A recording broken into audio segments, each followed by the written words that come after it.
Hello दोस्तों, आज हम डिस्कस करने वाले हैं हमारे फिज़िकल केमिस्ट्री के चैप्टर एटॉमिक स्ट्रक्चर की कुछ इंपॉर्टेंट डेफिनेशंस जो कि एग्ज़ाम के पॉइंट ऑफ व्यू से भी बहुत ज़्यादा इंपॉर्टेंट है। तो चलिए वीडियो को स्टार्ट करते हैं। हमारी फर्स्ट डेफिनेशन से आइसोटोप की। तो आइसोटोप्स क्या होते हैं? आइसोटोप्स वो होते हैं जिनका एटॉमिक नंबर सेम होता है बट एटॉमिक मास डिफरेंट होता है। मतलब कि इसको चलो हम एग्ज़ाम्पल से पढ़ते हैं। इसका सबसे अच्छा एग्ज़ाम्पल है हाइड्रोजन। हमने सुना है कि हाइड्रोजन के 3 आइसोटोप होते हैं,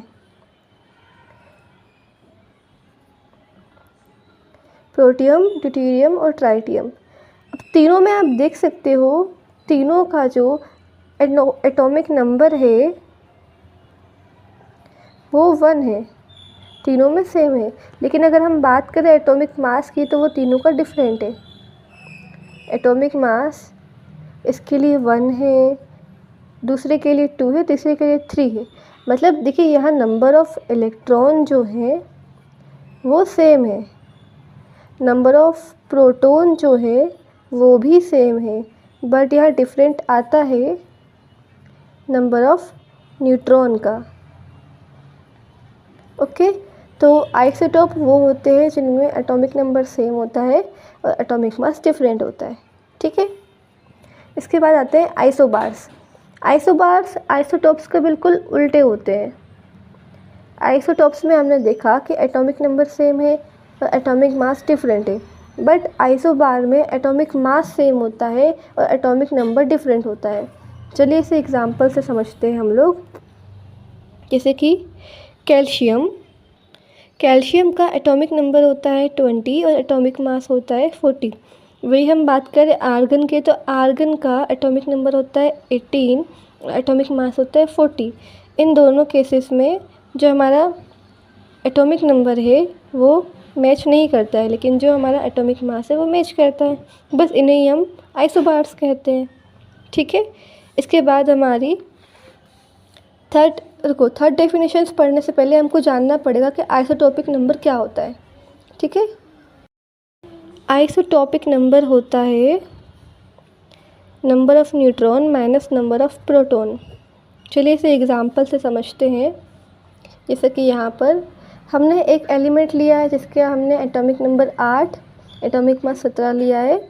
ठीक है, और दूसरे एलिमेंट के लिए एटॉमिक नंबर 11 और एटॉमिक मास 23 लिया। चलो इसे यहाँ लिख लेते हैं हम लोग।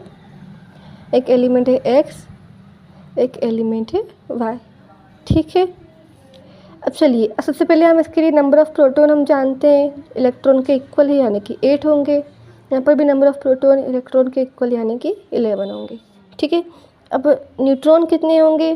तो एटॉमिक मास है उसमें से हम नंबर ऑफ़ प्रोटॉन माइनस कर देंगे, तो कितना आ जाएगा? यहाँ पर 9 न्यूट्रॉन्स है। ठीक है, वही हम यहाँ की देख ले तो यहाँ पर न्यूट्रॉन्स कितने हैं? 23 में से हम 11 को घटा देंगे। ठीक है, तो यहाँ पर नंबर ऑफ़ न्यूट्रॉन कितने आ जाएंगे?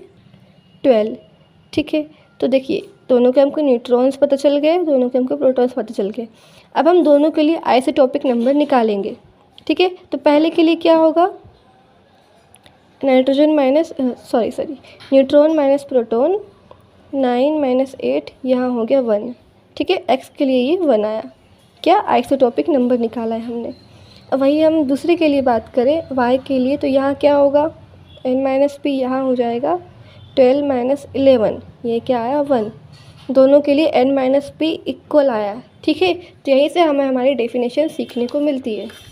देखिए आइसोडायफर्स क्या होते हैं? आइसोडायफर्स वो होते हैं जिनमें 2 एटम्स के लिए आइसोटोपिक नंबर सेम होता है। यानी कि अगर हम 2 एटम के लिए न्यूट्रॉन माइनस प्रोटॉन करेंगे, जैसे हमने अभी x और y के लिए किया, दोनों के लिए n माइनस पी 1 आया, मतलब ये दोनों क्या है? आइसोडायफर्स है। ओके, इसके बाद हमारी अगली डेफिनेशन से आइसोस्टर्स की। अब ये क्या होते हैं? 2 species which have same number of atoms as well as same number of electron. ठीक है, इसको चलिए हम एग्जाम्पल से समझते हैं। जैसे कि हमने लिया है CO, copper monoxide and nitrogen gas. ठीक है, अब यहाँ हमको 2 बातों का ख्याल रखना है। पहले क्या है? नंबर ऑफ़ एटम्स, भाई दोनों में नंबर ऑफ़ एटम्स कितने हैं, और दूसरी बात क्या है? नंबर ऑफ़ इलेक्ट्रॉन, दोनों में नंबर ऑफ़ इलेक्ट्रॉन कितने हैं। ठीक है। तो पहले नंबर ऑफ़ एटम देखिए 1 2, यहाँ 2 है, यहाँ कितने हैं, यहाँ दिख रहा है साफ साफ, यहाँ भी 2 है। तो दोनों के ये दोनों इक्वल है नंबर ऑफ़ एटम। अब नंबर ऑफ़ इलेक्ट्रॉन देखें तो कार्बन के होते हैं 6 इलेक्ट्रॉन प्लस ऑक्सीजन के होते हैं 8, तो ये हो गए 14, ठीक है। नाइट्रोजन के होते हैं 7 इलेक्ट्रॉन, यहाँ 2 नाइट्रोजन है, 2 के हम करेंगे प्लस, तो ये भी हो जाएंगे 14।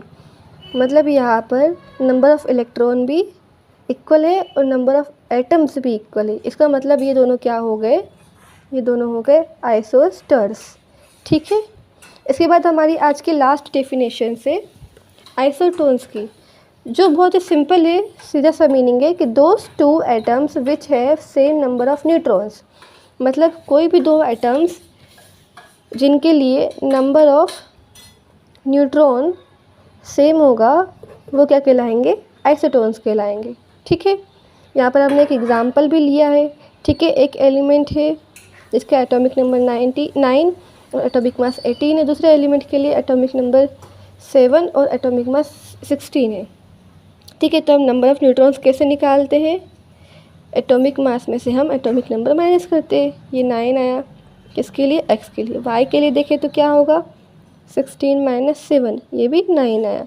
मतलब यहाँ पर नंबर ऑफ़ न्यूट्रॉन दोनों में सेम है, यानी कि दोनों क्या हुए, आइसोटोन्स, ठीक है। तो इसी के साथ हमारा वीडियो समाप्त होता है। Thank you.